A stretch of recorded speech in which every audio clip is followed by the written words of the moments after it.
Oke, Assalamualaikum warahmatullahi wabarakatuh. Kembali lagi bersama saya Abdurrahman.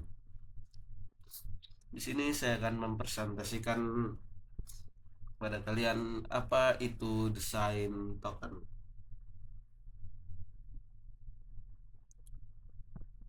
Apa itu desain token? Desain token adalah bagian tak terpisahkan dari desain sistem seperti warna, skala, atau tipografi. Desain token biasanya digunakan sebagai pengganti nilai hard. Oke, apa itu nilai hard code? Hard code berarti kita menulis nilai langsung di dalam kode program tanpa memakai variabel, konfigurasi, atau sumber yang bisa diubah. Artinya nilai itu menempel permanen di kode. Kalau ada perubahan, kita harus ubah manual di banyak tempat. Contoh sederhana misalnya kita bikin tombol di CSS.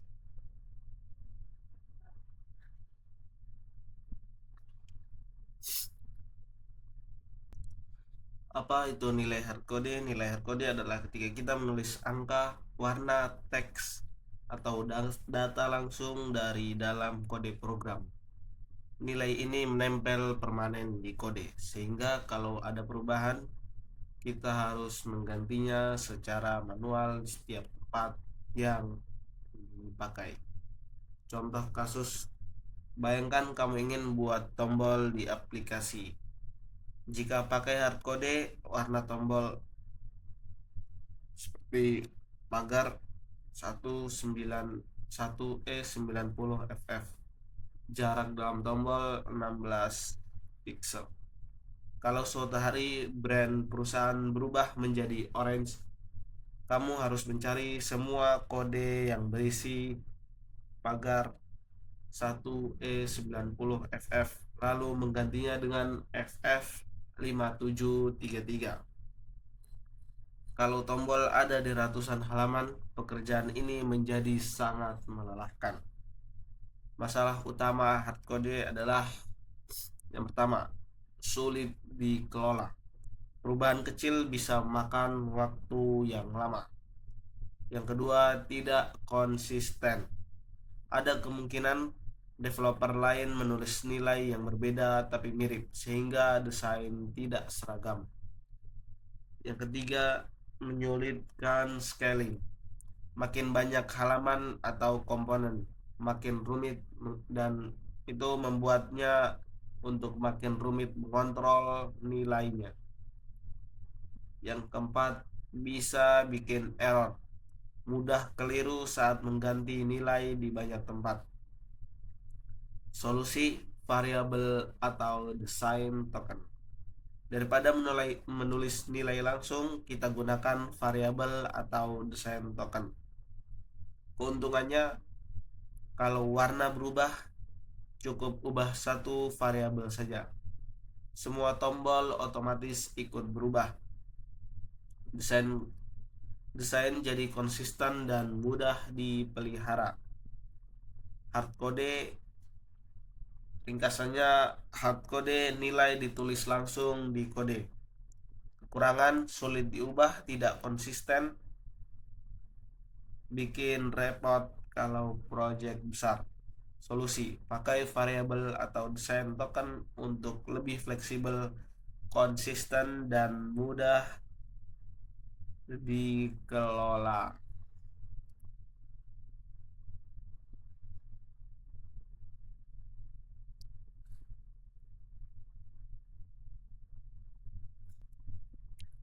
Seperti nilai hex untuk warna atau nilai pixel untuk spasi. Apa itu nilai hex dan nilai pixel? Nilai hex adalah kode warna dalam format angka dan huruf yang menunjukkan campuran merah, hijau, dan biru dalam kurung RGB. Untuk nilai pixel adalah satuan ukuran terkecil pada layar digital yang digunakan untuk mengatur ukuran atau spasi dalam set. Jadi hex sama dengan warna, sedangkan px atau pixel sama dengan ukuran atau spasi. Mengapa harus menggunakan desain token? Desain token berfungsi sebagai bahasa bersama shared language antara desainer dan developer team. Desain juga memudahkan pembaruan gaya dan menjamin konsistensi seluruh desain. Kelas desain token primitif, global token. Definisi atau pengertiannya adalah sebuah kata yang digunakan untuk mewakili properti, nilai, atau hardcore value tertentu dalam desain. Yang kedua adalah semantik atau alias token. Artinya adalah semakin token memberi kita konteks tentang bagaimana token tersebut harus digunakan. Nama token tersebut harus menyampaikan makna, tujuan, dan di mana aset tersebut harus digunakan. Yang ketiga adalah komponen spesifik token. Definisi atau pengertiannya adalah token yang digunakan untuk mewakili properti dan nilai desain yang lebih spesifik untuk komponen tertentu. Oke, selanjutnya ini adalah hardcore value. Pagar FF. Ini adalah nilai mentah yang ditulis langsung atau warna putih. Ini adalah bentuk hardcode belum diubah menjadi token, dan yang ini adalah primitif atau global token. Nilai dasar yang diberi nama agar bisa dipakai ulang. Contohnya ini white/100 masih mewakili warna putih tapi sudah lebih terstruktur daripada hanya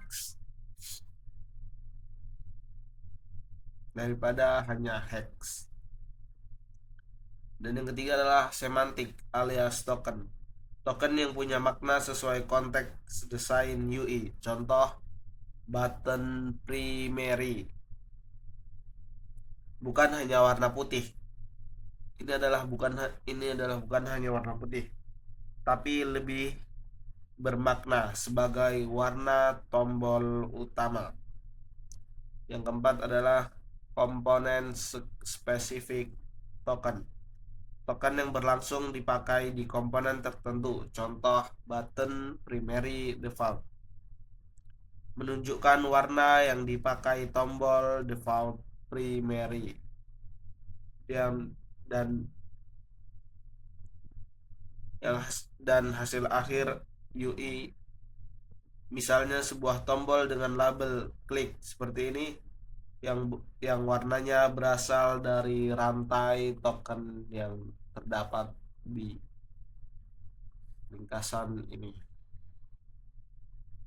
Intinya diagram ini memperlihatkan bagaimana sebuah nilai hardcode seperti dalam kurung seperti ini. Pagar FFF ini diubah bertahap menjadi desain token yang lebih fleksibel. Global semantik komponen lalu dipakai pada elemen UI, yaitu klik ini. Dengan cara ini kalau ada perubahan warna cukup ubah di level token. Semua komponen otomatis ikut menyesuaikan. Oke, dan yang terakhir adalah manfaat utama.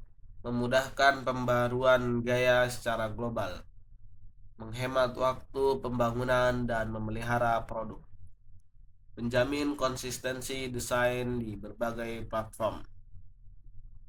Adapun manfaat yang lain adalah yang pertama, konsistensi desain. Semua warna, ukuran, dan gaya ditentukan dari suatu sumber, sehingga tampilan antar halaman dan platform tetap seragam. Yang kedua, mudah dikelola.